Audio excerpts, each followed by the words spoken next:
తర్వాత మీ వచ్చారు దర్శనం ప్రభుజీ. అయింది ప్రభుజీ. హరే కృష్ణ. ఈ దర్శనం కలిగినందుకు నాకు చాలా సంతోషంగా ఉంది. అసలు మీరు మాకే ఆనందం ప్రభుజీ. మస్తు ప్రభుజీ ధన్యవాదాలు. హరే కృష్ణ ప్రభుజీ, దండవత్ ప్రణామాలు. హరే కృష్ణ. గీతా హ్యాపీ జయంతి గీతా జయంతి, శుభాకాంక్షలు హ్యాపీ ప్రభుజీ. ఏకాదశి ప్రభుజీ. అందరికీ గీతా జయంతి మరియు ఏకాదశి శుభాకాంక్షలు. మోక్షద ఏకాదశి ఫస్ట్ ఈరోజు మనం హరే కృష్ణ ప్రభుజీ. హరే కృష్ణ ప్రభుజీ, దండవత్ ప్రణామాలు. ప్రభుజీ. మోక్షద ఏకాదశి శుభాకాంక్షలు. హరే కృష్ణ. కోమల మాతాజీ బాగున్నారా? బాగున్నాం ప్రభుజీ. ఓకే మంచిది. సో ఓకే, ఫస్ట్ చిన్న మీకోసం ఒక చిన్న ఇన్ఫర్మేషన్ ఇస్తాను. మీ అందరు ప్రేయర్స్ వల్ల గురు మహారాజ్ హెల్త్ కూడా కొద్దిగా ఇంప్రూవ్ అవుతుంది. ఇంకా ఎక్కువ ప్రేయర్స్ చేయండి, చాలా మంచిగా. ఎందుకంటే మనం ఒక 2 weeks వెళ్ళింది సింగపూర్కి హెల్త్ గురించే. సో కొద్దిగా ఇంప్రూవ్ అవుతుంది, చూద్దాము. మీ అందరు ప్రేయర్స్ కృష్ణ ఆలకించాడు అనుకో, సో ఆయన ఇంకా రికవర్ అవ్వచ్చేమో కిడ్నీ ప్రాబ్లం నుంచి. చూద్దాం ఏ మిరాకిల్ చూడొచ్చు మనం. ఎందుకంటే గురు మహారాజ్ జీవితంలో మిరాకిల్స్ ప్రతి ఒక్క క్షణం కూడా జరుగుతూనే ఉంటాయి. ఓకే, సో ఫస్ట్ ఈరోజు మనం ఏం చేద్దామంటే ఏకాదశి మహాత్మ్యం గురించి మాట్లాడుకున్నాక క్లాస్ గురించి మాట్లాడుకుందాం. భగవద్గీత అడ్వెంట్ కోడ్ ఉంది కదా ఈరోజు, అంటే ఈరోజే కదా భగవద్గీతని కృష్ణుడు మనకి అందించింది. Okay okay, first I will do prayers. ఓం జ్ఞానతిమిరాంధస్య జ్ఞానాంజనమిలితం యేన తస్మై శ్రీ గురవే నమః. నమో ఓం విష్ణుపదాయ కృష్ణప్రస్థాయ భూతలే శ్రీమతే జయపతాక స్వామీతి నామినే. నమాచార్యపదాయ నితాయ కృపాప్రదాయినే గౌరకథాధామదాయ నగరగ్రామతారిణే. నమో ఓం విష్ణుపదాయ కృష్ణప్రస్థాయ భూతలే శ్రీమతే భక్తివేదాంత స్వామీతి నామినే. నమస్తే సారస్వతే దేవే గౌరవాణి ప్రచారిణే నిర్విశేష శూన్యవాది పాశ్చాత్యదేశతారిణే. జయ శ్రీకృష్ణ చైతన్య ప్రభు నిత్యానంద శ్రీ అద్వైత గదాధర శ్రీవాసాది గౌరభక్త వృంద. హరే కృష్ణ కృష్ణ కృష్ణ హరే హరే, హరే రామ రామ రామ హరే హరే. సో మీ అందరూ ఏం చేయాలంటే సాధారణంగా ఈరోజు మా సిస్టర్ యాడ్ అయింది క్లాస్లో, ఇంకోటి మా ఫ్రెండ్ కూడా యాడ్ అయ్యాడు అనమాట, మా డిగ్రీ క్లాస్మేట్. సో వాళ్ళు ఫస్ట్ టైం అనమాట, వాళ్ళని ఎంకరేజ్ చేసేసి వాళ్ళకి మనం. సో నమస్తే గురూజీ. కమాన్ హరే కృష్ణ ప్రభుజీ, దండవత్ ప్రణామాలు. వందన ఉన్నామమ్మా ఇక్కడ.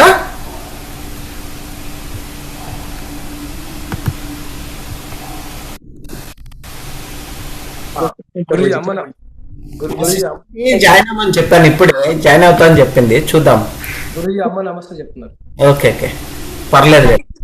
నమస్తే గురూజీ. హరే కృష్ణమ్మా బాగున్నారా? బాగున్నా స్వామి. హరే కృష్ణ.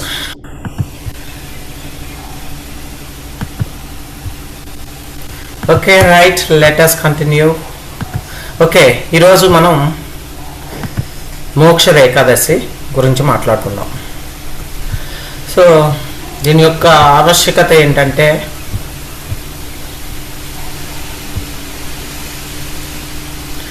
అయితే దీని యొక్క ప్రత్యేకత మరియు పురాణ చరిత్ర గురించి మనం మాట్లాడుకుందాం. మోక్షద ఏకాదశిని ఫస్ట్గా మనం 2 విధాలుగా ప్రత్యేకమైన ఏకాదశి కూడా ఇది.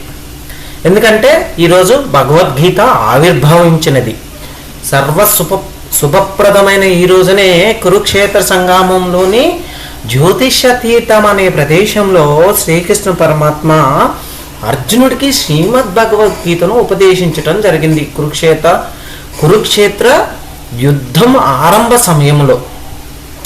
అయితే ఎందుకంటే ఈ పవిత్ర దినాన భగవద్గీతను అర్హులైన వారికి దానం చేసిన వారికి శ్రీకృష్ణ భగవానుడు అపారమైన అనుగ్రహాన్ని ఆశీస్సులను ప్రసాదిస్తారు. అయితే మనకి బ్రహ్మాండ పురాణం నుండి మోక్షద ఏకాదశి యొక్క ప్రాచీన చరిత్ర గురించి వివరించడం జరిగింది. ఒకరోజు మనం ఎప్పుడు వింటుంటాం కదా, యుధిష్ఠిర మహారాజు ఇలా అడిగారు శ్రీకృష్ణుడిని, ఓ కృష్ణ పరమాత్మ సర్వలోకాలకు అధిపతి, 3 లోకాలకు ఆనందాన్ని ఇచ్చేవాడా, సమస్త విశ్వానికి ప్రభువా, జగత్ సృష్టికర్త, పురాతన పురుష, సమస్త జీవుల్లో ఉత్తముడా, మీకు నా వినయపూర్వక నమస్కారాలు. ఓ దేవాదిదేవా, సమస్త జీవుల ప్రయోజనం కోసం నాకు కొన్ని ప్రశ్నలకు దయచేసి సమాధానం ఇవ్వండి. తెలుసు కదా, ఇది మార్గశిర మాసం, నవంబర్ డిసెంబర్లో శుక్లపక్షంలో వచ్చేటి సకల పాపాలను తొలగించే ఏకాదశి పేరు ఏమిటి? ఆ రోజున ఎలా ఉపవాసం సరిగ్గా ఆచరించాలి? మరియు ఆ అత్యంత పవిత్రమైన రోజున ఏ దైవాన్ని పూజించాలి? ఓ నా ప్రభు, దయచేసి దీన్ని నాకు పూర్తిగా వివరించండి.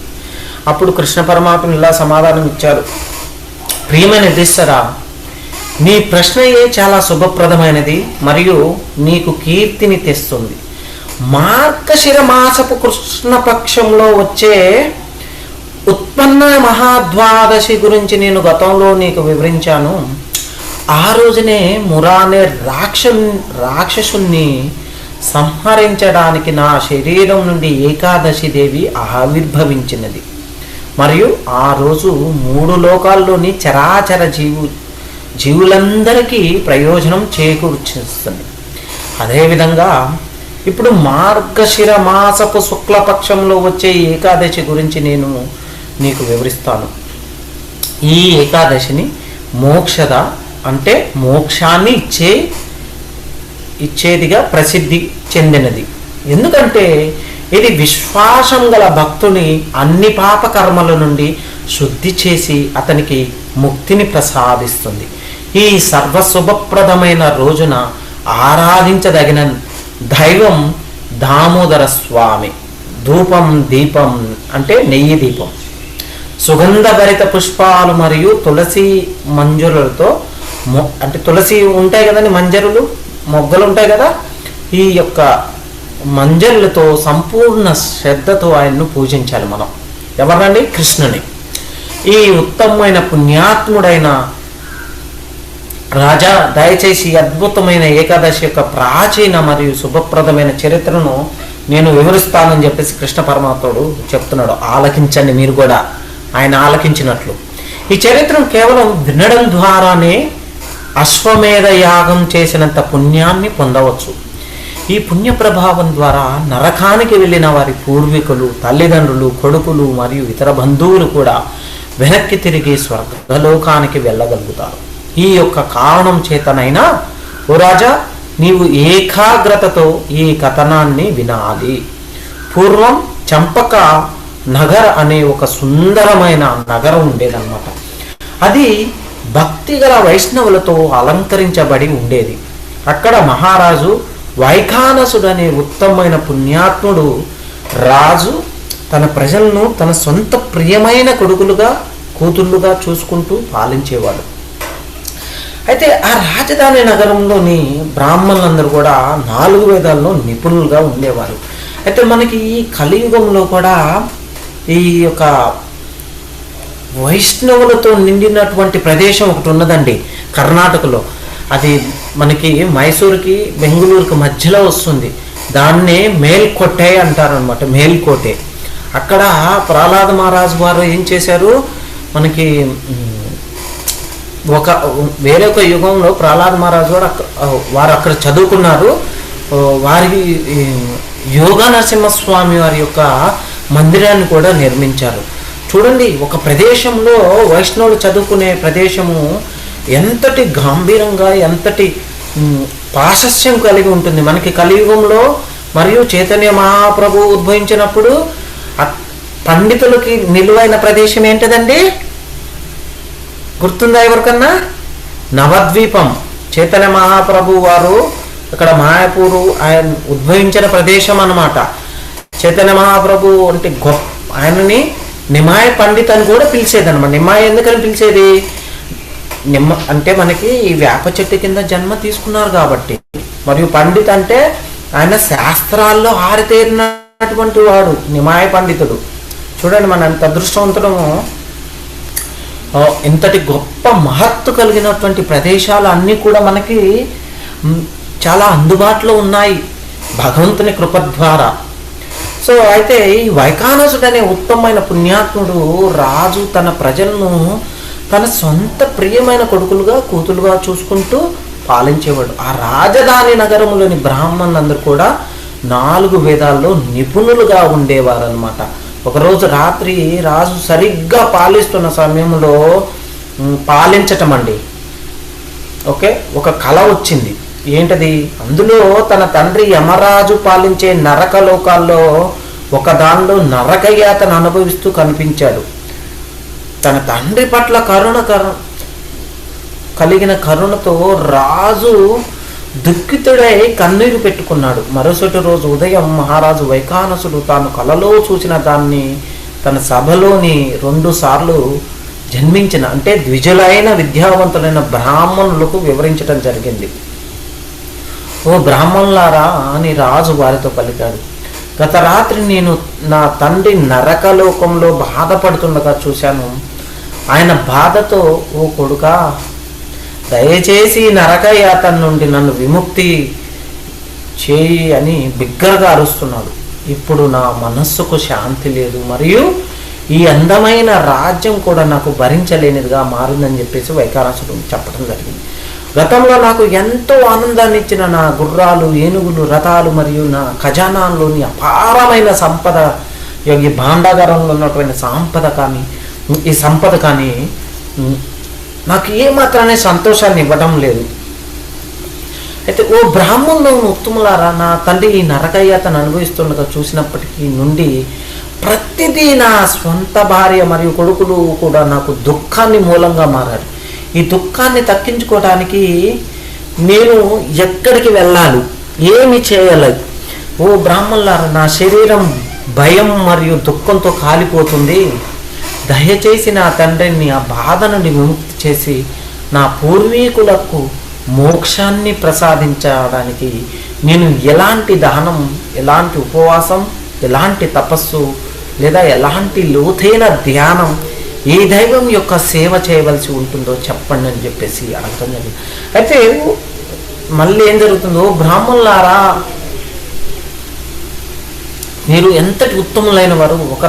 ఒకరి తండ్రి నరకలోకంలో బాధపడుతుంటే శక్తివంతమైన కొడుకు ఉండి ఏం ప్రయోజనం? నిజంగా అలాంటి కొడుకు జీవితం అతనికి మరియు అతని పూర్వీకులకు పూర్తిగా నిష్ప్రయోజనం. ద్విజులైన మీకు ఒక చిన్న ఉదాహరణ చెప్తాను.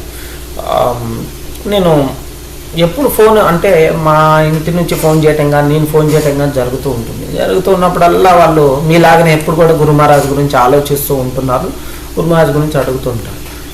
నేను చెప్తూ ఉంటాను అనమాట. మొన్న ఒక 3-4 రోజుల క్రితం గురు మహారాజ్కి ఏం చెప్పానంటే, గురు మహారాజ్ ఇట్లా మా పేరెంట్స్ ఫోన్ చేశారు, వాళ్ళు మీకు ప్రణామాలు ఆఫర్ చేస్తున్నారు అని చెప్పేసి చెప్పుండే అనమాట. అయితే ఎప్పుడు మీ గురించి ఆలోచిస్తూ ఉంటారు, నేను వారి గురించి ప్రార్థన చేయండి, మీరు ఆ కృపని ఇస్తే వారు కూడా భక్తులు అవుతారు. వారు భక్తులు అంటే 4 మాలలు చేస్తున్నారు, 2011 నుంచి అదే ప్రదేశంలో కూర్చొని ఉన్నారు, భాగవతం చదువుతున్నారు, ఇప్పుడు 5వ స్కందమో ఏమో ఉన్నారు. కాకపోతే మాలలు మాత్రం 4 మాలలే చేస్తారు, ఎక్కువ చేయరు.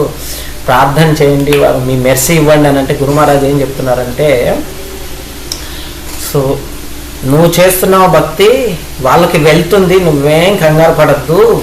సో మనం ఎందుకు చెప్తున్నానంటే, ఇది మనం ఇంట్లో ఒకళ్ళం చేసినా కానీ శ్రద్ధతో అందరికీ వెళ్తుంది, కొద్దిగా టైం పడుతుంది, అర్థమైంది కదా, కొద్దిగా టైం పడుతుంది. ఇది కూడా మనం ఎమ్మటే ఏది కూడా ఒక ఆ యొక్క ఫలితాన్ని ఆశించకూడదు. మనం ఆ ఫలితం అనేది ఒకసారి మనం ఆ లైన్లోకి వచ్చామనుకుంటే భక్తిలోకి అందరికీ వస్తుంది, అది గుర్తుంచుకోవాలి. మనం దాన్ని గుర్తుంచుకొని ఇంకా శ్రద్ధగా చాలా నిష్టగా భక్తి చేయాలి మనం. అయితే అప్పుడు బ్రాహ్మణులు ఏం చెప్తారంటే, ఓ రాజా, ఇక్కడికి దగ్గరలో ఉన్న పర్వత అడవిలో గొప్ప సాధువైన పర్వతముని ఆశ్రమం ఉంది, దయచేసి ఆయన వద్దకు వెళ్ళండి, ఎందుకంటే ఆయన త్రికాల జ్ఞాని, గతం వర్తమానం మరియు భవిష్యత్తు గురించి అన్నీ తెలిసిన వాడు అని చెప్పేసి చెప్పడం జరుగుతుంది. మరియు మీ దుఃఖం నుండి ఉపశమనం పొందడానికి తప్పకుండా మీకు సహాయం చేయగలరు. ఈ సలహా వినిన వెంటనే దుఃఖితుడైన వైఖానసుడు వెంటనే ప్రసిద్ధ ఒక ఋషి పర్వతముని ఆశ్రమానికి ప్రయాణం అవుతాడనమాట. ఆశ్రమం చాలా పెద్దది మరియు 4 వేదాల పవిత్ర శ్లోకాలను, ఒక ఋగ్వేదం, యజుర్వేదం, సామవేదం, అథర్వవేదం పఠించడంలో నిపుణులైన అనేక మంది విద్యావంతులైన మీలాంటి వారే విద్యావంతులు అందరూ కూడా రోజు చూడండి భగవద్గీత, భాగవతం అన్నీ, ఇంకా శాస్త్ర గ్రంథాలన్నీ కూడా చాలా మంచిగా ఉచ్చరిస్తున్నారు. మీరు కూడా నిపుణులే. ఋషులకు నిలయనటువంటి ప్రదేశం అదే పర్వతముని ప్రాంతము. ఆ పవిత్ర ఆశ్రమాన్ని సమీపిస్తున్న రాజు వందలాది తిలకాలతో అన్ని అధీకృత సంప్రదాయాల నుండి అలంకరించబడిన పర్వతమునిని బ్రహ్మ లేదా వ్యాసుడులా మరొకరి వలె ఋషుల్లో సభలో కూర్చొని ఉండగా చూశాడనమాట. మహారాజు వైఖానసుడు తన తలను వంచి తన శరీరాన్ని పూర్తిగా నేలపై సాష్టాంగ నమస్కారం చేస్తూ ఆ మునికి తన వినయపూర్వకమైన నమస్కారాలు అర్పించాడనమాట. రాజు సభలో కూర్చున్న తర్వాత పర్వతముని అతని విస్తృత రాజ్యంలోని 7 అవయవాలు అంటే అతని మంత్రులు, అతని ఖజానా, అతని సైనిక దళాలు, అతని మిత్రులు, బ్రాహ్మణులు నిర్వహించిన యజ్ఞయాగాదులు మరియు అతని ప్రజల అవసరాలు, సంక్షేమం గురించి అడిగాడు. అతని రాజ్యం ఇబ్బందులు లేకుండా ఉందా లేదా, అందరూ ప్రశాంతంగా, సంతోషంగా మరియు సంతృప్తిగా ఉన్నారా లేదా అని ఋషిముని అడగటం జరిగింది. ఈ విచారణకు రాజు ఇలా సమాధానం ఇచ్చాడు. ఓ గొప్ప మరియు ఋషి, మీ దయ వలన నా రాజ్యం యొక్క 7 అవయవాలు చాలా బాగా ఉన్నాయి. అయినప్పటికీ ఇటీవల ఒక సమస్య తలెత్తినది. ఏమిటంటే దాన్ని పరిష్కరించడానికి నేను మీ వద్దకు వచ్చాను. ఓ బ్రాహ్మణ, మీ నిపుణుల సహాయం మరియు మార్గదర్శకం నాకు కావాలి. అప్పుడు ఋషులందరిలో ఉత్తముడైన పర్వతముని కళ్ళు మూసుకొని రాజు యొక్క గతం, వర్తమానం మరియు భవిష్యత్తుపై ధ్యానం చేశాడు. కొద్ది క్షణాల తర్వాత ఏం జరిగింది? ఆయన కళ్ళు తెరిచి ఇలా అన్నాడు, మీ తండ్రి ఒక పెద్ద పాపం చేసిన ఫలితాలను అనుభవిస్తున్నారు మరియు అది ఏమిటో నేను కనుగొన్నాను. తన మునుపటి జన్మలో ఆయన తన భార్యతో గొడవపడి ఆమె యొక్క ఋతుస్రావ సమయంలో బలవంతంగా ఆమెతో లైంగిక సంబంధాన్ని అనుభవించాడు. ఆమె అభ్యంతరం చెప్పడానికి మరియు అతని చర్యను ప్రతిఘటించడానికి ప్రయత్నించింది మరియు దయచేసి నన్ను రక్షించండి, దయచేసి ఓ భర్త ఈ విధంగా నా నెలసరి ఆపవద్దు అని కూడా అరిచింది. అయినప్పటికీ ఆయన ఆపలేదు లేదా ఆమెను ఒంటరిగా వదిలిపెట్టలేదు. ఈ ఘోరమైన పాపం కారణంగానే మీ తండ్రి ఇప్పుడు నరకయాతన యొక్క అటువంటి స్థితిలో పడటం జరిగిందని చెప్పడం జరిగింది. అప్పుడు రాజైనటువంటి వైఖానసుడు ఇలా అన్నాడు, ఓ ఋషుల్లో గొప్పవాడా, ఎలాంటి ఉపవాసం లేదా దానం ద్వారా నేను నా ప్రియమైన తండ్రిని అటువంటి స్థితి నుండి విముక్తి చేయగలను? దయచేసి ఆయన యొక్క పాప కర్మల భారాన్ని, ఆయన అంతిమ విముక్తి అంటే మోక్షం, దేవుని వద్దకు తిరిగి వెళ్ళాలి అని ఏ విధంగా ఆయన పురోగతికి గొప్ప అడ్డంకిగా ఉన్న వాటిని నేను తగ్గించి తొలగించగలనో చెప్పండి అని చెప్పేసి వేడుకోవటం జరుగుతుంది. అప్పుడు పర్వతముని ఇలా సమాధానం ఇచ్చారు, మార్గశిర మాసం యొక్క శుక్లపక్షంలో మోక్షద అనే ఏకాదశి వస్తుంది.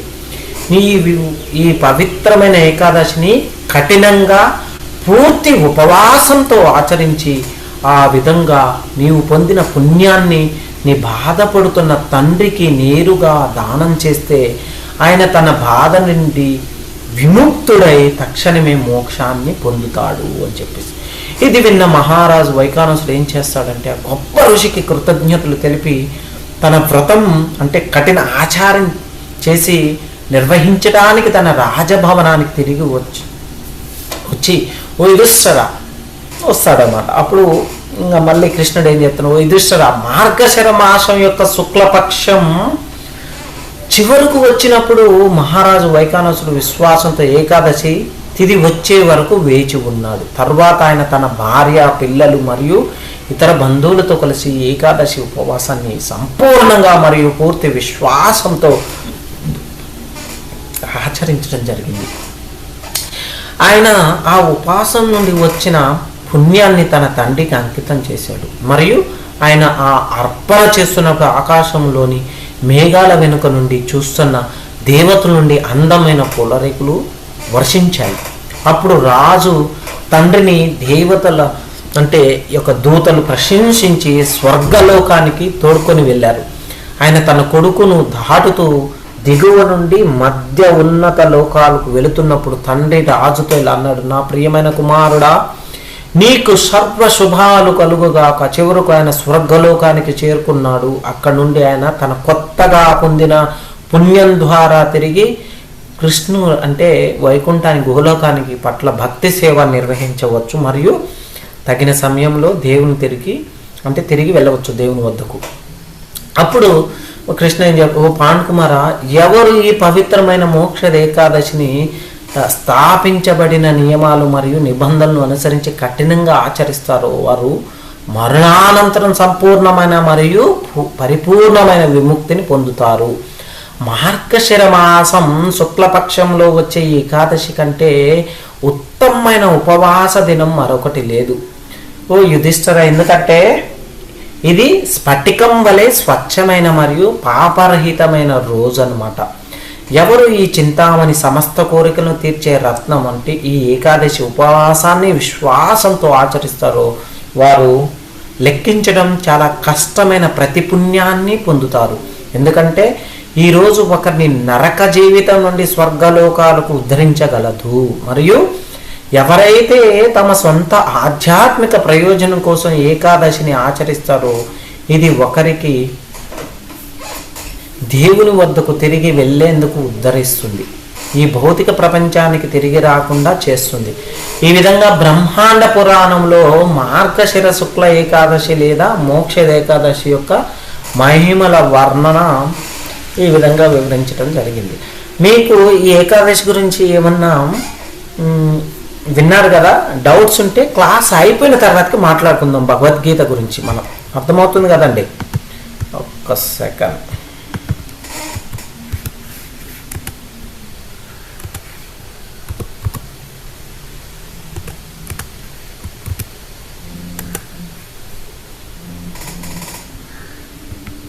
సో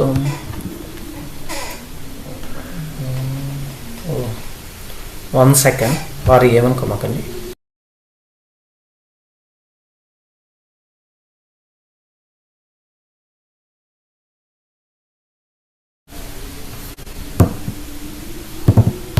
ఓకే,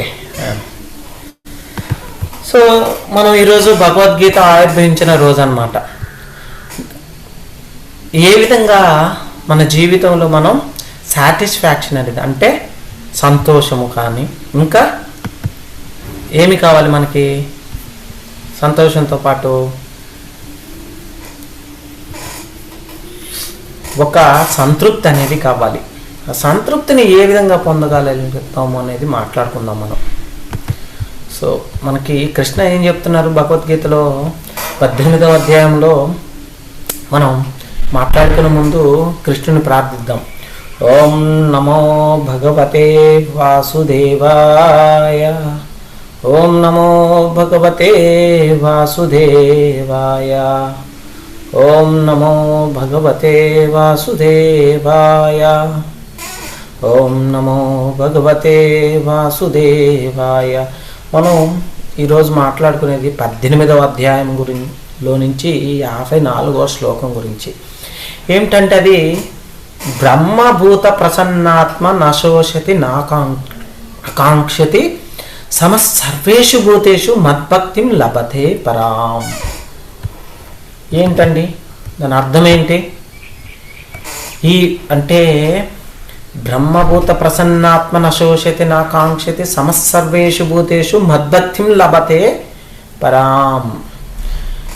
ఈ విధంగా బ్రహ్మభూత స్థితి యందు ప్రతిష్ఠితుడైన వాడు శీఘ్రమే పరబ్రహ్మానుభూతిని పొంది ప్రసన్నాత్ముడగును. అతడెన్నడును దీని కొరకు శోకింపడు. దేనిని వాంఛింపడు. అట్టివాడు సర్వజీవుల ఎడ సమత్వ భావనము కలిగి ఉండును. అట్టి స్థితి యందు అతడు నా శుద్ధ భక్తి సేవను పొంది ఉన్నాడు. బ్రహ్మభూత గురించి మాట్లాడు. ఏం చెప్తున్నట్టు ప్రభుపాదుల వారు ఏం రాశారు? శ్రీల ప్రభుపాదుల వారికి జయ. బ్రహ్మభూత స్థితి అనగా బ్రహ్మముతో ఐక్యమగుటయే నిరాకారవాదికి చివరి స్థితి. కానీ సాకారవాది లేక శుద్ధ భక్తుడు శుద్ధమగు భక్తియుక్త సేవ యందు నెలకొనుటకు ఆ స్థితిని కూడా అధిగమించి మరింతగా పురోగింపవలెను. దేవాదిదేవుడైన శ్రీకృష్ణ భగవాన్ని భక్తియుక్త సేవ యందు నెలకొనిన వాడు అప్పటికే ముక్త స్థితి అనబడు బ్రహ్మభూత స్థితిని లేక బ్రహ్మ గుణైక్య స్థితిని పొంది ఉన్నాడని అర్థము.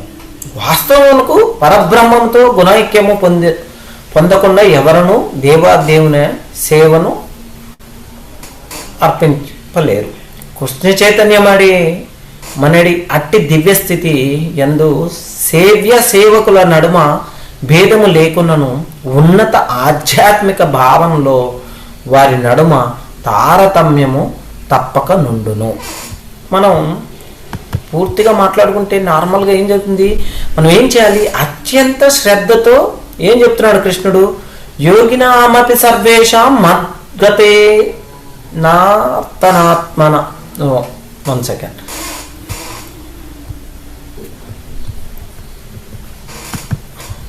నార్మల్గా ఏం చెప్తున్నాడు?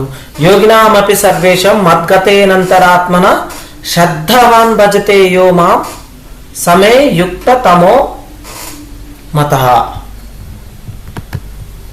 అంటే అత్యంత శ్రద్ధతో నా భావన యందే సదా నిలిచియుండువాడును, నన్నే తన యందు సదా స్మరించువాడును, మరియు నాకు దివ్యమైన ప్రేమయుక్త సేవను వనరించువాడును అగు యోగి యోగులందరికంటేను అత్యంత సన్నిహితముగా నాతో యోగమునందు కూడినట్టి వాడై ఉన్నాడు.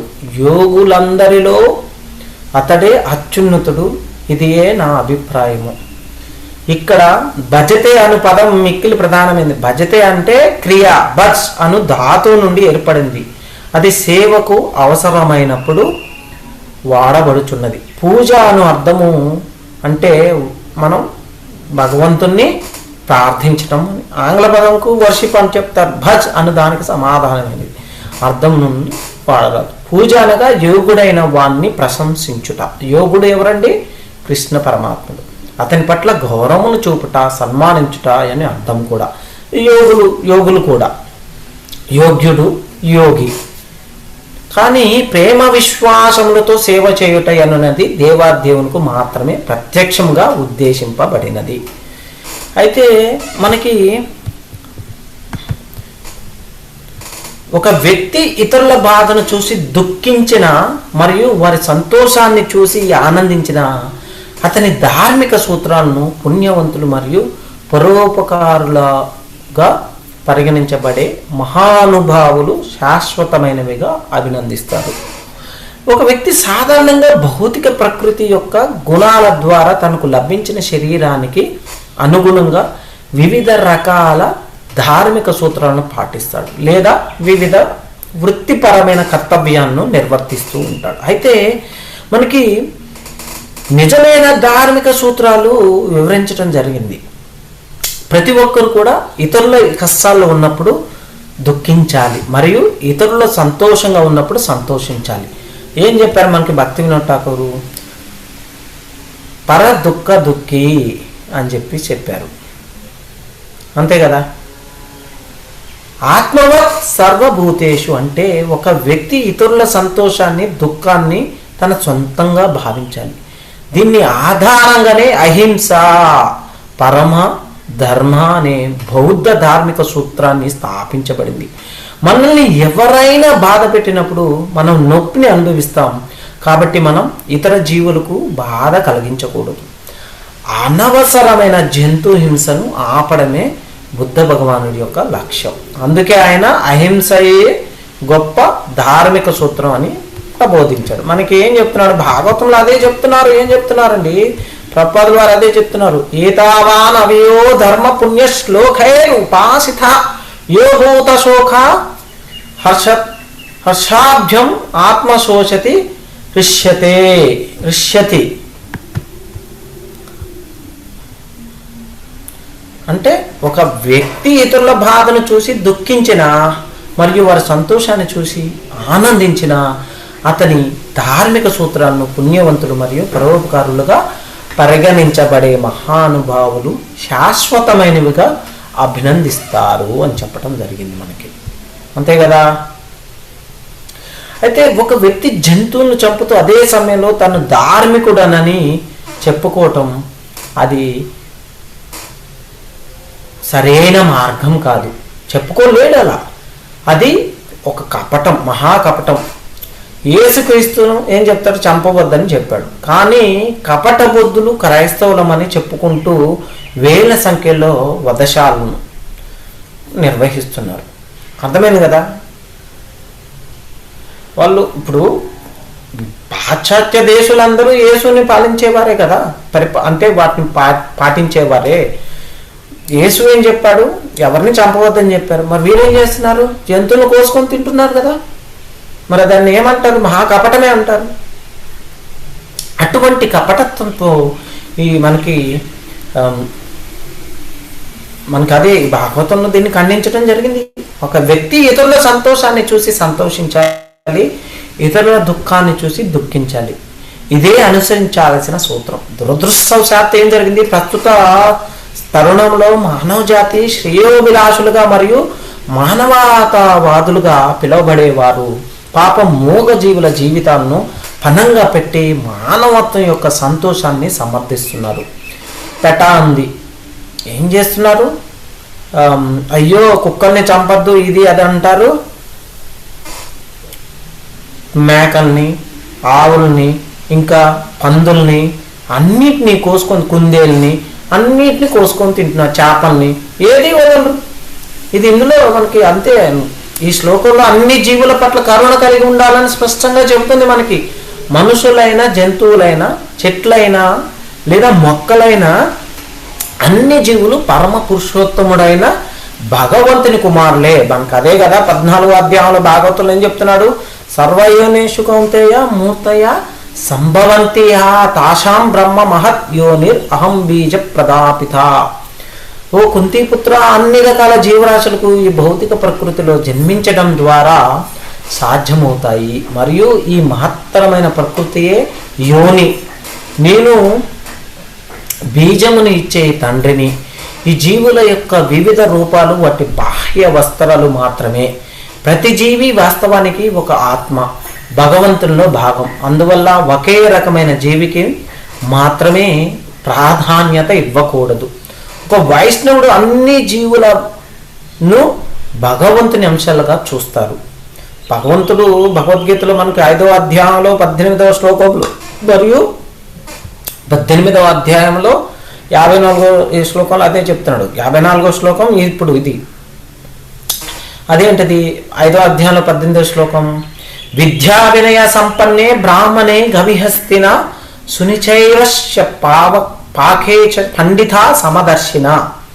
నిజమైన జ్ఞానం ఉన్న వినయవంతుడైన విద్వాంసుడు, పండితుడైన మరియు సాత్విక బ్రాహ్మణుని ఆవును, ఏనుగును, కుక్కను మరియు కుక్క మాంసం తినేవాడిని అంటే చండాలుడు అంటరాని వాడిని కూడా సమాన దృష్టితో చూడటం జరుగుతుంది. అందుకే ఏం చెప్తున్నాడు? బ్రహ్మభూత ప్రసన్నాత్మ నశోషతి నకాంక్షతి సమస్సర్వేషు భూతేషు మద్భక్తి లభతే పరాం. అర్థమైంది కదా?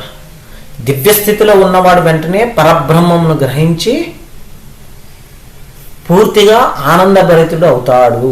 అతడు ఎన్నడూ దుఃఖించడు లేదా దేనిని కోరుకోడు. అతని ప్రతి జీవి పట్ల సమానంగా వ్యవహరిస్తాడు. ఆ స్థితిలో అతను నా పట్ల పరాభక్తిని పొందుతాడు. కాబట్టే ఒక వైష్ణవుడు నిజంగా పరిపూర్ణ వ్యక్తి. ఎందుకంటే ఇతరుల దుఃఖంగా ఉండటం చూసి దుఃఖిస్తాడు మరియు ఇతరులు సంతోషంగా ఉండటం చూసి ఆనందాన్ని పొందుతాడు.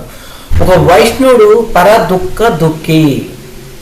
భౌతికవాదంలో కష్టాల్లో ఉన్న బద్ధజీవులను చూసి అతను ఎల్లప్పుడూ దుఃఖిస్తాడు. అందువల్ల ఒక వైష్ణవుడు ప్రపంచవ్యాప్తంగా కృష్ణ చైతన్యాన్ని ప్రచారం చేయడంలో ఎల్లప్పుడూ నిమగ్నమై ఉంటాడు. ఒక్క సెకండ్ డోర్ ఓపెన్ చేస్తాను.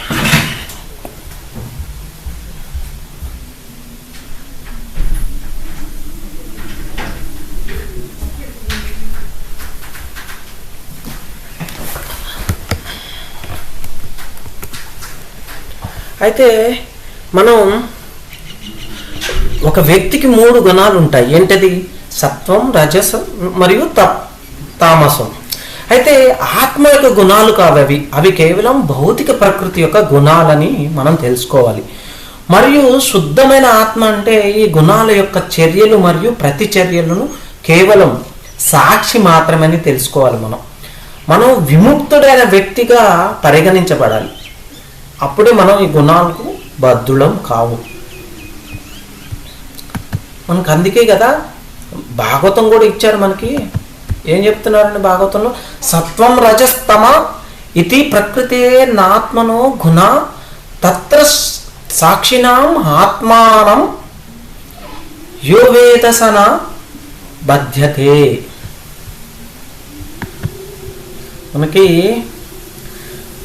మనం ఎప్పుడైతే బ్రహ్మభూత ప్రసన్నాత్మన శోచతి నకాంక్షతి సమసర్వేషు భూతేషు మద్భక్తిం లభతే పరాం అనే యొక్క స్థితిలో ఉన్నామో, అంటే దివ్య స్థితిలో ఉన్న వాళ్ళు ఎవరైనా కానీ పరబ్రహ్మను గ్రహించి పూర్తిగా ఆనందభరితులు అవుతారనమాట. మనం ఎప్పుడైతే ఆ స్థితిలో ఉన్నామో ఎప్పుడు కూడా దుఃఖించలేము, దేనిని మనం కోరుకోము, కానీ ప్రతి జీవి పట్ల సమానంగా వ్యవహరిస్తాము.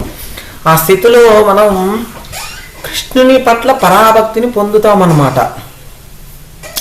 ఒక వ్యక్తి ఆత్మ సాక్షాత్కారం పొందినప్పుడు, అంటే బ్రహ్మభూత స్థితికి చేరుకున్నప్పుడు తన జీవితంలో జరిగేదంతా భౌతిక ప్రకృతి యొక్క గుణాల కాలుష్యం కారణంగానే అని తెలుసుకుంటాము.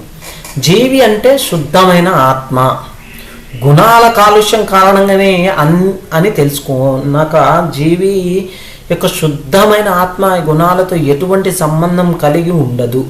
భౌతిక ప్రపంచపు ఫెను తుపాను మధ్య ప్రతిదీ చాలా త్వరగా మారుతూ ఉంటుంది. కానీ ఒక వ్యక్తి నిశ్శబ్దంగా ఉండి ఆ తుఫాను యొక్క చర్యలు మరియు ప్రతిచర్యలను కేవలం గమనిస్తూ ఉంటే అతను విముక్తుడు అని అర్థం చేసుకోవాలి మనం.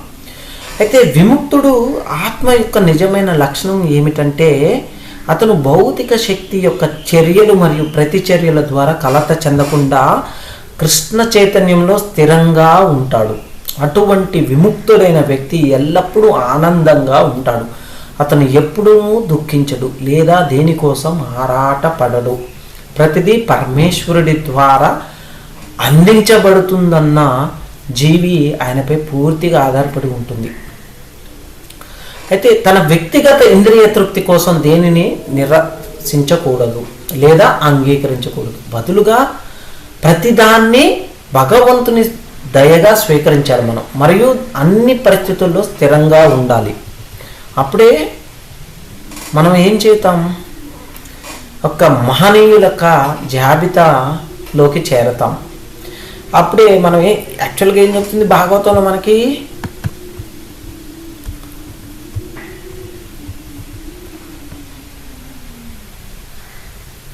నిర్ణయనాభ కౌశల్య శృతదేవ రతధ్వజ ఏతే పరేచ సిద్ధేశాస చరంతి జ్ఞాన హేతవ. అంటే ఇక్కడ మనం చూడండి, మహానుభావులు అజ్ఞానంతో కప్పబడిన ప్రజలకు జ్ఞానాన్ని ఉపదేశించడానికి భూమిపై సంచరించే గొప్ప మరియు పరిపూర్ణ వ్యక్తులతో ఈ సనక సనంద నారద మరియు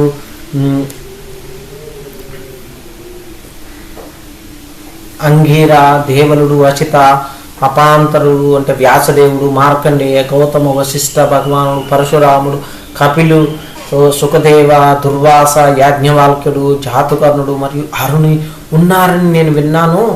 ఇతరులు రోమసుడు, చవ్యనుడు, దత్తాత్రేయ, ఆసురి, పతాంజలి, వేదశాల్లో శిఖరమంతటి గొప్ప ఋషి దౌమ్యుడు, ఋషి పంచశిఖ, హిరణ్యనాభ, కౌశల్య, శృతదేవ మరియు ఋతధ్వజ, వీరందరూ కూడా నిస్సందేహంగా వాళ్ళు ఒకరే ఉంటారు అని చెప్పడం జరిగింది. అయితే మన జ్ఞానహేతవ అనే పదం చాలా ముఖ్యమైనది. ఎందుకంటే మనకి గొప్ప వ్యక్తులు ప్రజలను తప్పుదోవ పట్టించడానికి కాకుండా నిజమైన ధ్యానాన్ని, ఒక జ్ఞానాన్ని పంపిణీ చేయడానికి ప్రపంచంపై సంచరిస్తారు. అర్థం చేసుకోవాలి మనం. ఈ జ్ఞానం లేకుండా మానవ జీవితం వృధా అవుతుంది.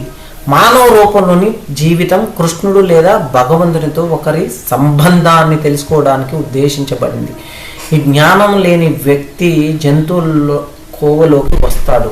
మనకు అందుకే కదా భగవద్గీతలో ఏం చెప్తున్నాడు, నమాం దుష్కృతో నా మూడో ప్రపద్యంతే నరదమా మాయా అయ ప్రహృత జ్ఞాన అసురం భావం ఆశ్రిత. అంటే మూర్ఖులైన మానవులు అధములైన మాయ చేత జ్ఞానం అపహరించబడిన మరియు అసురుల యొక్క నాస్తిక స్వభావాన్ని ఆశ్రయించిన ఆ దుష్కరులు నాకు శరణు పొందరు. అజ్ఞానం అంటే శరీరమే నేను అనే భావన. యస్యాత్మబుద్ధి కునపే త్రిధాతుకే స ఏవ గోకరః. అయితే 3 ధాతువులతో కూడిన శవాన్ని ఆత్మగా భావించేవారు ఆవు లేదా గాడిద వంటి వారు. ఈ విశ్వంలో ముఖ్యంగా ఈ భూలోకంలో ఆచరణాత్మకంగా దాదాపు ప్రతి ఒక్కరూ శరీరం మరియు ఆత్మలకు వేరే ఉనికి లేదని, అందువల్ల ఆత్మ సాక్షాత్కారం అవసరం లేదని భావిస్తారు. కానీ అది వాస్తవం కాదు. అందుకే ఇక్కడ జాబితా చేయబడిన బ్రాహ్మణులు అందరూ కూడా భక్తులు కాబట్టే ప్రపంచమంతటా పర్యటిస్తూ అటువంటి మూర్ఖులైన భౌతికవాదుల హృదయాల్లో కృష్ణ చైతన్యాన్ని మేల్కొల్పడానికి కృషి చేయటం జరిగింది. మనకి ఇందా చెప్పిన ఆ నేమ్స్ అన్ని కూడా పూర్వం భక్తి చేసినటువంటి వారు మరియు ఆత్మ సాక్షాత్కారాన్ని పొంది కృష్ణ చైతన్యాన్ని మనలాంటి అల్పులకు సమర్పించినటువంటి వారు. మనకి ఆచార్యులు మహాభారతంలో వర్ణించబడ్డారని పంచశిఖ అనే పదం కూడా ముఖ్యమైనది అన్నమాట. అన్నమయ, ప్రాణమయ, మనోమయ, విజ్ఞానమయ మరియు ఆనందమయ అనే యొక్క భావాల నుండి విముక్తుడై ఆత్మ యొక్క సూక్ష్మ కప్పుల గురించి సంపూర్ణంగా తెలిసినటువంటి వ్యక్తే పంచశిఖుడు అంటారనమాట. మనకి మహాభారతం శాంతి పర్వంలో ప్రకారం ఏం జరుగుతుందంటే, మిథిలా పాలకుడైన మహారాజు జనకుని కుటుంబంలో పంచశిఖుడు అనే ఆచార్యుడు జన్మించటం జరిగింది. సాంఖ్య తత్వవేత్తలు పంచశిఖాచార్యుని తమ వారిగా అంగీకరిస్తారు. నిజమైన జ్ఞానం అనేది శరీరంలో నివసించే జీవికి సంబంధించినది. దురదృష్టవశాత్తు అజ్ఞానం కారణంగా జీవి తనను తాను శరీరంతో గుర్తించుకొని అందువల్ల సుఖాన్ని మరియు దుఃఖాన్ని అనుభవిస్తున్నాం. అయితే జీవితంలో నిజమైన సమస్య ఏమిటంటే, నిరంతరం పైకి కిందకి తిరిగే చక్రం వంటి జన్మ మరణాల పునరావృతం. అయితే ఈ చక్రం పరమ పురుషోత్తముడైన భగవంతునితో సంబంధం ఏర్పరచుకున్నప్పుడు పూర్తిగా ఆగిపోతుందన్నమాట. మరో మాటలో చెప్పాలంటే, నిరంతర భక్తి సేవలో నిమగ్నం అవ్వడం ద్వారా లభించే దివ్యమైన ఆనందం. ప్రపాదుల వారు అదే చెప్తారు, ట్రాన్సెండెంటల్ బ్లిస్ అని చెప్తుంటారన్నమాట.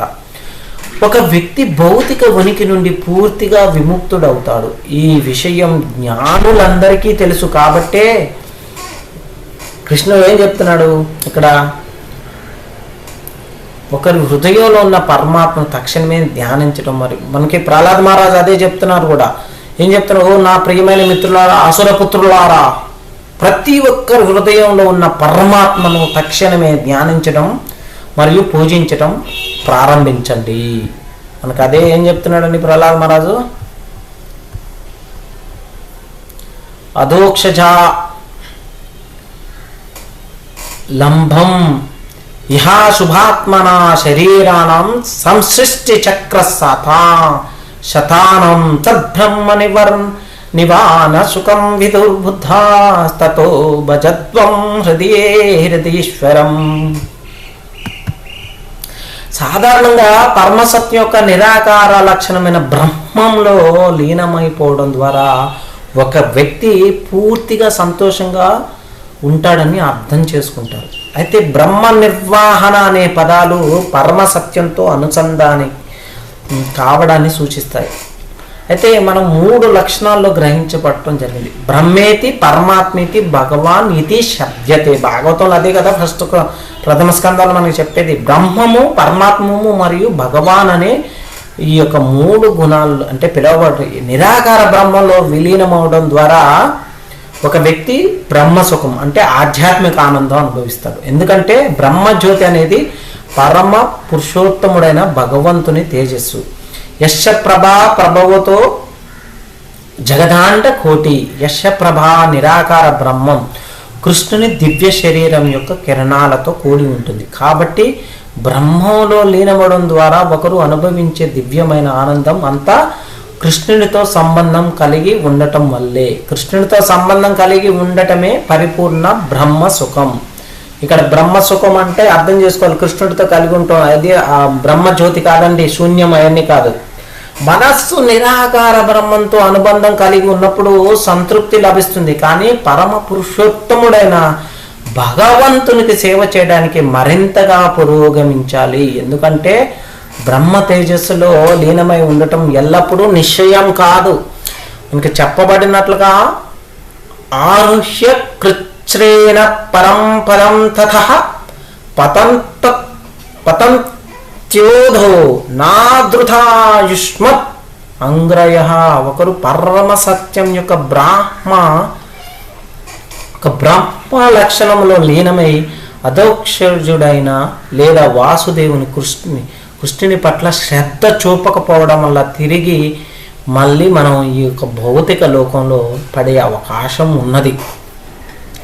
నిస్సందేహంగా అటువంటి బ్రహ్మసుఖం భౌతిక ఆనందాన్ని తొలగిస్తుంది. కానీ ఒక వ్యక్తి నిరాకార బ్రహ్మం మరియు స్థానీకృత పరమాత్మ ద్వారా మరింతగా ముందుకు సాగి భగవంతునితో సేవకుడు, స్నేహితుడు లేదా తండ్రి, మనకు తెలుసు కదండి 5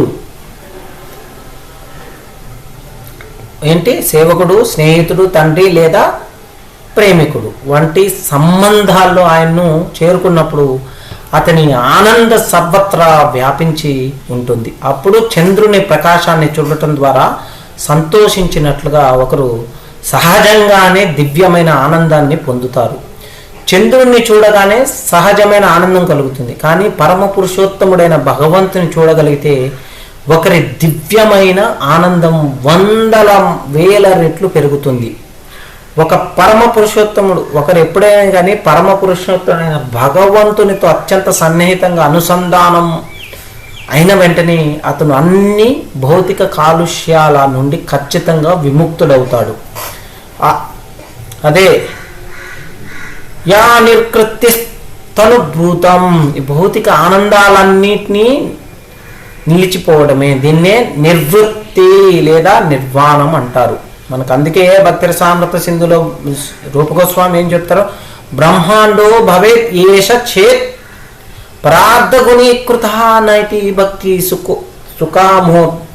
సుఖమోభేత్ పరమాను తులామపి. ఒకవేళ బ్రహ్మానందం మరియు బ్రహ్మ తేజస్సులో లీనమవడం ద్వారా కలిగే ఆనందం వంటి కొన్ని ట్రిలియన్ల రెట్లు గుణించబడిన అది భక్తి సేవలో అనుభవించే దివ్యమైన ఆనంద సముద్రంలో ఒక అణువుతో సమానం కాదు.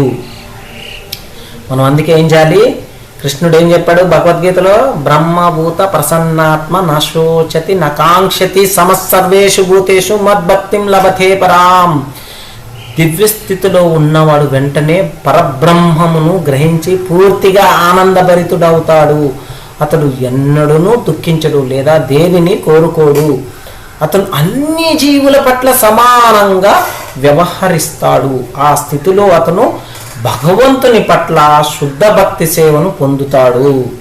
ఒక వ్యక్తి బ్రహ్మ నిర్వాణ స్థాయి నుండి మరింత పురోగమిస్తే అతను మద్భక్తిం లభతే పరం అంటే భక్తి సేవ.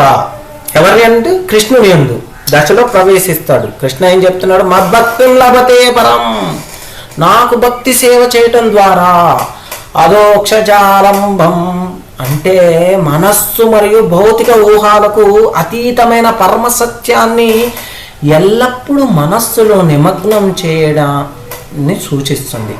సవై మన కృష్ణ పదారవిందయో, మన మనస్సును కృష్ణుని పాద పద్మాలయందు ఉంచాలి. ఇది విగ్రహారాధన యొక్క ఫలితం. నిరంతరం భగవంతుని సేవలో నిమగ్నమై ఆయన పద్మాలు అంటే పాద పద్మాలను ధ్యానించడం ద్వారా మనం అన్ని భౌతిక కాలుష్యాల నుండి స్వయంచాలకంగా విముక్తులమవుతాము. అందువల్ల బ్రహ్మ నిర్వాణ సుఖం అనే పదం ఒకరు పరమ సత్యంతో అనుబంధం కలిగి ఉన్నప్పుడు భౌతిక ఇంద్రియ తృప్తి పూర్తిగా రద్దు అవుతుందని సూచిస్తుంది మనకి. అందుకోసం ఏం చేయాలని మనం కృష్ణునికి భక్తి సేవ చేయటం ద్వారా మన యొక్క జీవితాన్ని పరమగతికి అంటే ఈ యొక్క గోలోక బృందానికి తీసుకెళ్ళటం జరుగుతుంది. ఎప్పుడైతే మనం కృష్ణునికి సేవ చేయటమే పరమావధానంగా భావిస్తామో మనం బ్రహ్మభూత స్థాయిని దాటేసి కృష్ణుని యొక్క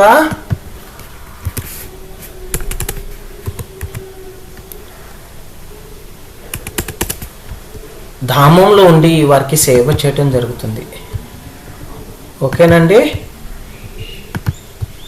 హరే కృష్ణ కృష్ణ కృష్ణ హరే హరే, హరే రామ రామ రామ హరే హరే.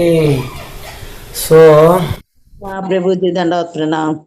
ప్రణామం. ఈరోజు 71 మంది వచ్చారు. పర్లేదా? ఉన్నారా ఇక్కడ? ఓంకార్ జాయిన్ అయ్యావా? హరే కృష్ణ ప్రభుజీ దండవత్ ప్రణామం. హరే కృష్ణ ప్రభుజీ. క్వశ్చన్. వైష్ణవులు పరదుఃఖి దుఃఖి కదా ప్రభుజీ. అవును. మరి ఇప్పుడు ప్రతి జీవులో పరమాత్మను దర్శించాలని చెప్పారు. మరి మనం వాళ్ళకి ఆహార పదార్థాలు కాకుండా అమౌంట్ లాంటిది ఇస్తే మనం వాళ్ళ కర్మలు తీసుకున్నట్టు అని అంటారు కదా ప్రభుజీ. పదార్థాలు కాకుండా వాళ్ళ కర్మలు తీసుకుంటాము, వాళ్ళ గనక అలా ధన సహాయం చేస్తారని కాకుండా ఏమిస్తే ధనము ప్రభుజీ, ధనము అమౌంట్ ఇస్తే ఒకటి ఇక్కడ ఏంటంటే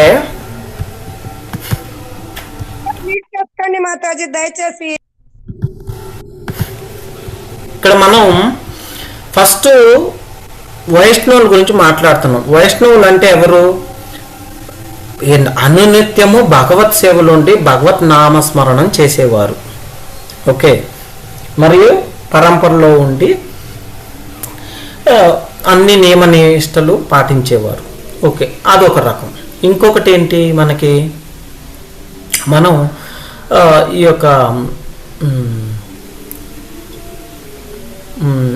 ఈ యాచన చేసేవారు ఉంటారు. యాచన చేసేవారు కొంతమంది భక్తిలో ఉండి యాచన అంటే వారు ఆ సమయానికి ఆకలైన సమయానికి ఎవరన్నా ఒక వైష్ణవుల ఇంటికి వెళ్ళేసి ఆహార పదార్థాన్ని యాచనగా చేసుకొని తిని ఆ టైంకి దాన్ని ఏమి దాచుకోరు. ఆ సమయానికి ఆకలిని చల్లార్చుకోవటం కోసం యాచించేవారు ఉంటారు. కొంతమంది యాచనే ఒక జీవన వ్యాపకంగా ఉండి ఆ యాచన ద్వారా బిల్డింగులు అన్ని బిల్డ్ చేస్తుంటారు. నేను రీసెంట్గా విన్నాను, ఒక వ్యక్తి ముంబైలో యాచన ద్వారా చాలా ఖరీదైనటువంటి ప్రదేశంలో మంచిగా ఒక 7 కోట్ల విలువ రూపాయలకు సంబంధించినటువంటి ఒక ఇల్లుని కలిగి ఉన్నాడు. సో ఇటువంటి వారికి మనం జాలి దయతో ₹1 ఇచ్చామనుకో, ఎందుకు? దానివల్ల ఉపయోగం ఏముంది మనకి? ఆయన చేసేటువంటి దానికి ఆయనకి ఏముంది? ధనాన్ని సమకూర్చాలి అనేటువంటి లోభంతో ఏం చేస్తున్నాడు? దాన్ని వృత్తిగా భావించి యాచనను చేసి ఆ ధనాన్ని అంతా కూడబెట్టుకొని ఒక భవంతులు నిర్మించడానికి ఉపయోగిస్తున్నాడు. దానివల్ల కర్మే కదా మనకు వచ్చేది. కానీ అదే ఒక భక్తుడికి, భగవత్ సేవలో నిమగ్నమై ఉన్నటువంటి భక్తుడు ఎవరైనా భగవంతుడికి మందిరాలు నిర్మించడం కానీ, భగవత్ సేవ చేయటం కానీ, అటువంటి చేసేవారికి దానం చేయటం వల్ల మనకి కర్మ అనేది రాదు. అదే కదా మనం నేర్చుకోవాల్సింది. సో అది ఎప్పుడైతే నేర్చుకుంటామో, సో అందుకోసమని మనం ఏం చేస్తుంటాం, గురుమహారాజు ఏం చెప్తుంటారనమాట. సో మనం గురుమహారాజు ఇంతకుముందు చాలా ప్రసాదం చేసేదనమాట. ఎక్కడికైనా వెళ్ళినప్పుడు ఏం చేస్తారంటే అందరికీ ప్రసాదాలు ఇచ్చేదనమాట. ప్రసాదాలు ఇవ్వటం ద్వారా ఏమవుతుందంటే మనం వారి యొక్క కర్మకు మనం తీసుకోవాల్సిన అవసరం లేదు. కానీ ప్రసాదం ఇవ్వటం ద్వారా ఏమవుతుందంటే వారు ఎన్నో జన్మల నుంచి చేసినటువంటి కర్మను కూడా నశింప చేసిన వారు అవుతాం అన్నమాట. అందుకోసం మీరు ఏం చేయాలంటే ఎప్పుడైనా కానీ ఏదైనా ఒకటి డ్రై ప్రసాదం మీరు చేసేది, డ్రై ప్రసాదం అంటే తెలుసు కదా, మన కారపూస కానీ ఇంకా వేరే చాలా చాలా వెరైటీస్ ఉంటాయి, స్వీట్ కానీ హాట్ కానీ, అవన్నీ తయారు చేసి భగవంతునికి అర్పించి దాన్ని ఎంతో కొంత తీసుకొని వెళ్ళి మనం కారపూస ఇచ్చామనుకో, చూసేవారికి ఏదో కారపూస పెడతారు నాకు వద్దని చెప్పేసి అంటాడు. కాకపోతే ఏం చేయాలంటే మనం ఇవి ఉంటారు కదా, ఇవి చిన్నవి, ఇప్పుడు మనం జీడీలు కానీ లేదంటే ఈ మన శనగుండలు కానీ అవన్నీ తయారు చేసుకొని భగవంతుడికి అర్పించేసి వెళ్ళినప్పుడు ఏముంది, ఒక 30-40 చిన్న చిన్న ఉండలు పక్కన తీసుకొని వెళ్ళిపోయానుకో, జేబులో ఎవరు కనిపిస్తే వారికి ప్రసాదం అని చెప్పేసి ఇవ్వండి. ఎంత పుణ్యం లభిస్తుంది. వాడి యొక్క జీవితాన్ని కొన్ని వేల సంవత్సరాల నుంచి వేల జన్మల నుంచి చేసినటువంటి కర్మల నుంచి మనం వారిని కాపాడటం జరుగుతుంది. అది అర్థం చేసుకోవాలి మనం. అర్థమైంది కదా మాతాజీ? ఓకే. హరే కృష్ణ కృష్ణ కృష్ణ హరే హరే, హరే రామ రామ రామ హరే హరే.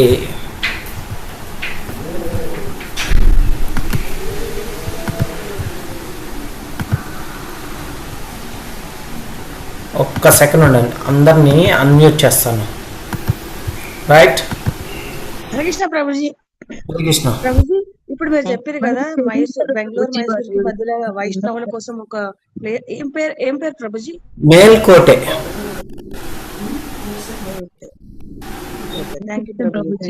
అంటే అందరూ అలా అని మనకు తెలియదు కదా ప్రభుజీ. ఏకాదశి శుభాకాంక్షలు ప్రభుజీ అందరికి. ఏకాదశి శుభాకాంక్షలు అమ్మా.